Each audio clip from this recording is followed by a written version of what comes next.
But only 18 months after Saturday Night Fever, dance music was facing a massive backlash in America. Disco sucks! Disco sucks! Disco sucks! Yeah! Steve Dahl was blowing up disco records out of Comiskey Park and, getting all these rock and roll heads to join in. And, there's a huge backlash on disco music. This is now officially the world's largest anti-disco rally! In 1979, DJ Steve Dahl led an anti-disco campaign that struck a chord throughout suburban America. It was more about blowing up all this nigger music than, destroying disco. Strangely enough, I was an usher, working his way towards his first synthesizer at the time. What I noticed at the gates were people were bringing records, and some of the records were disco records, and I thought those records were kind of good. And some of those records were just black records. They weren't disco. They were just black R&B records. And I should have taken that as a tone for what the attitude of these people were. I know that nobody was bringing Metallica records by mistake. They might have brought a Marvin Gaye record, which wasn't a disco record, and that got accepted and blown up along with Donna Summer and Anita Ward, and so it felt very racial to me. Is it all over my face? Too black and too gay for middle America, disco went out of fashion as quickly as it began. I'm in love dancing. Is it all? Radio stations switched to rock and pop. Record companies closed their dance labels. Steve really hurt the dance music business. I mean, back in the day during the disco era, it was amazing the amount of music we were getting and the popularity of disco music.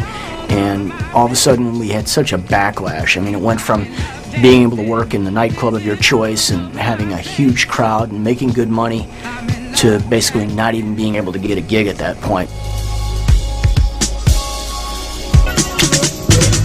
Of course, in the underground, it was business as usual. I'm surprised to see your suitcase at the door. Remember the good times, don't you want some more? It's not a perfect love, but I'll defend it, 'cause I believe in what God intended. In 1977, club promoter Robert Williams brought a young DJ from New York to play at his new club, The Warehouse. His name was Frankie Knuckles.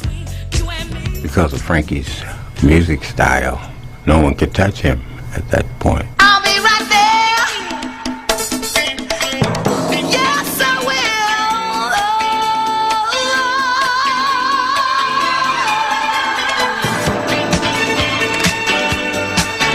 will. Going down to Frankie's club, he had a certain mystique about himself and the music that nobody knew but him and a few others. Knuckles played the classics. He would bang stuff out, but he's more classy. He played a lot of more underground things that were, like loose joints. Is It All Over My Face? And I think Anita Ward Ring My Bell before it ever hit commercial. I mean, he was playing probably 3, 4, 5 months before it even came out. It was the only place in the city that you could go and hear this type of music. Yeah. He had totally cornered the that was the thing. That's how it started off, because there was nowhere else to go. 'Cause baby, there ain't no mountain high enough, ain't no valley low enough, ain't no river wide enough. Knuckles brought the energy of New York's gay scene to Chicago. Getting to you.